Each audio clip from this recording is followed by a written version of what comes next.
Was steht auf Position 1? Genau das lernst du im heutigen Video. Ich erkläre dir, welche Wörter du an die erste Stelle in einem Satz stellen kannst und auch, was es bedeutet, wenn du diese Wörter dort hinsetzt. Denn rein theoretisch kann fast jedes Wort an Position 1 stehen.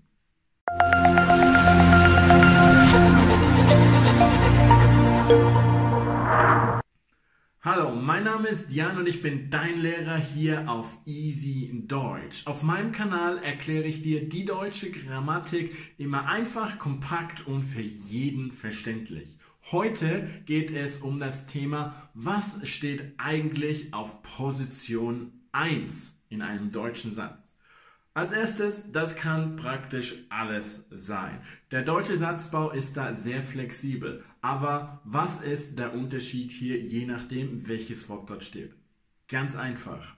Man unterscheidet hier nach Wichtigkeit, also nach Priorität. Je wichtiger die Information ist, umso weiter vorn im Satz steht sie. Dementsprechend steht die wichtigste Information immer an Position 1. Was genau da der Unterschied ist und was du alles an Position 1 stellen kannst, das zeige ich dir jetzt mit der Hilfe von meinem E-Book.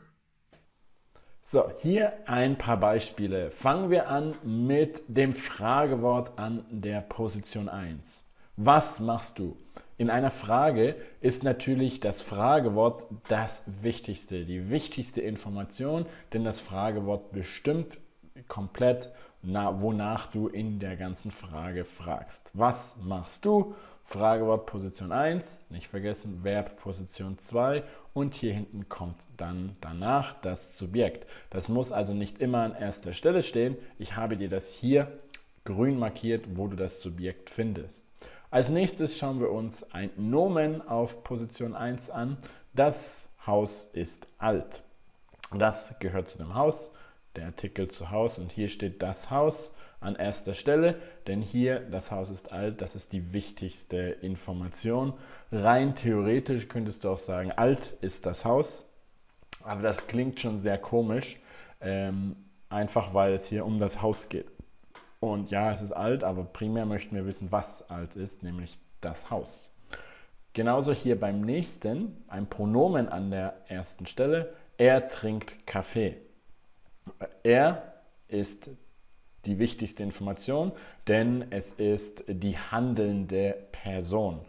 Trinkt Kaffee. Man könnte auch Kaffee an die erste Stelle setzen, aber Kaffee trinkt er.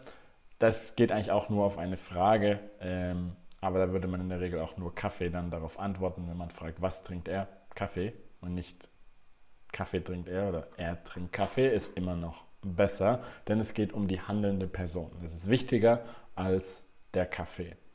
Du kannst aber auch eine Zeit an die erste Stelle setzen. Heute geht er in die Schule und dann ist das Subjekt hinter dem Verb und heute ist hier die wichtigste Information, denn vielleicht war er gestern krank und geht heute aber wieder in die Schule.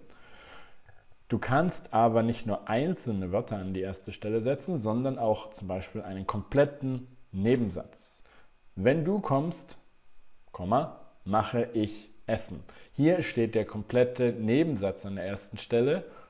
Den musst du oft mit einem Komma abtrennen und dann bleibt das Verb hier weiterhin an der zweiten Stelle. Deswegen steht immer, wenn der Nebensatz vor dem Hauptsatz steht, das Verb direkt hinter dem Komma, denn der ganze Nebensatz zählt als Position 1.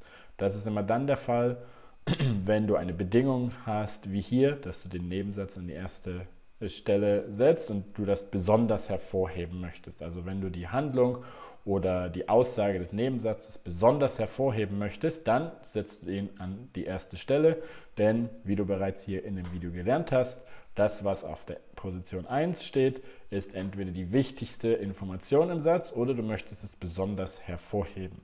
Das kannst du natürlich auch mit Adverbien machen. Deshalb mag ich Maria. Das bezieht sich hier auf einen vorangegangenen Satz und hier deshalb an erster Stelle. Du möchtest das nochmal besonders hervorheben. Das ist ja also die wichtigste Information, dass du genau aus diesem Grund Maria magst. So, bitte noch nicht abschalten, wir sind noch nicht ganz am Ende angekommen, denn ich möchte dir noch eine Aufgabe geben. Falls Deutsch nicht deine Muttersprache ist, dann schau doch einfach mal, versuch einfach mal genau die Sätze, die du jetzt hier in dem Beispiel gesehen hast im Video, übersetz dir die mal in deine eigene Sprache, in deine Muttersprache und schau, ob das da immer genauso funktioniert. Bei Englisch funktioniert es garantiert nicht. Wenn es funktioniert, perfekt. Dann mach es einfach immer genauso wie in deiner Muttersprache. Die Chancen, dass es auf Deutsch genauso funktioniert, sind sehr hoch. Wenn das aber nicht funktioniert, wie bei den meisten Sprachen, dann überleg dir immer, das Verb muss an die zweite Stelle und an die erste Stelle kommt genau das, was am wichtigsten ist. Also das, was du besonders hervorheben möchtest, das kommt an die erste Stelle. Und solange das Verb dann an der zweiten Stelle ist, dann kann eigentlich nichts schiefgehen. Und falls du trotzdem noch Fragen hast, dann einfach jetzt hier einen Kommentar unter dieses Video schreiben, den Like nicht vergessen und dann wünsche ich dir viel Spaß und Erfolg beim Deutschlernen. Und dann sehen wir uns morgen wieder, wenn ich dir erkläre, wo im Satz du das Subjekt findest.